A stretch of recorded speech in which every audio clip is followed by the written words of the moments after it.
అన్నదాతలకు ఆత్మీయ స్వాగతము. ఈరోజు కలకడ టమాటా మార్కెట్లో రేట్లు ఏ విధంగా పడుతున్నాయో తెలుసుకుందాము. ఈరోజు మార్కెట్ చూసుకుంటే సరుకు అయితే ఫుల్గా వచ్చింది. వచ్చిన కాయలలో ఒక 80% అయితే మన వర్షం తడిసిన కాయలు అయితే వచ్చాయి. దీంతో మార్కెట్ అది ఈరోజు కూడా మన డౌన్ అయితే కొనసాగింది. అట్లాగే మన తమిళనాడు బండ్లు అయితే మరి ఎక్కువ వచ్చేటివి. అయితే కలకడ ఈ అన్నమయ్య జిల్లా వర్షాలు పడుతుండడం వల్ల మనకు బండ్లన్నీ కూడా కోలారు, చింతామణి, అదేవిధంగా తీసుకుని మన అనంతపురం సైడ్ పోవడం వల్ల కలకడ మార్కెట్ అయితే రేట్ అయితే తగ్గిందని చెప్పొచ్చు, నాకున్న ప్రాథమిక సమాచారము. ఇంకా రేట్ల విషయానికి వస్తే చింతకాయలు, పొడికాయలు ఇవన్నీ కూడా మనకు 40, 50, 60 రూపాయలు, 100 నుంచి 150 లోపల అయితే తీసుకున్నారు. 3 రకం క్వాలిటీ కాయలన్నీ కూడా. ఇంకా మనకు సెకండ్ క్వాలిటీ కాయల విషయానికి వస్తే అది కూడా 250 రూపాయల కంచు కాయలు అయితే ఉన్నాయి. 350, 400 వరకు అయితే తీసుకున్నారు. మంచి కాయలు ఉండడం మాత్రమే.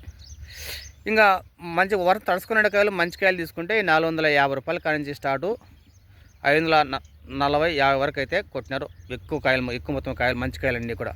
ఇంకా టాప్ ధరల విషయానికి వస్తే ఇప్పుడు దాకా 2 వేలంపాట్లో 15 కాయలు బాగా తీసుకుంటే 600 రూపాయలు అయితే పడింది.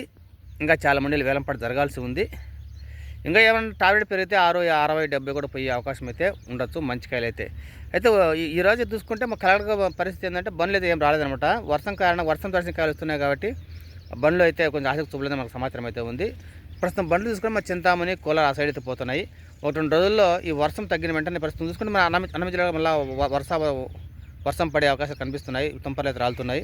దీంతో 1-2 రోజుల పాటు మార్కెట్ ఈ విధంగా ఉండే అవకాశం అయితే ఉంది. వర్షము నాగిన వెంటనే మళ్ళీ మార్కెట్లు పుంజుకొని లాభాల బాటలో పయనించే అవకాశం అయితే ఖచ్చితంగా కనిపిస్తూ ఉంది.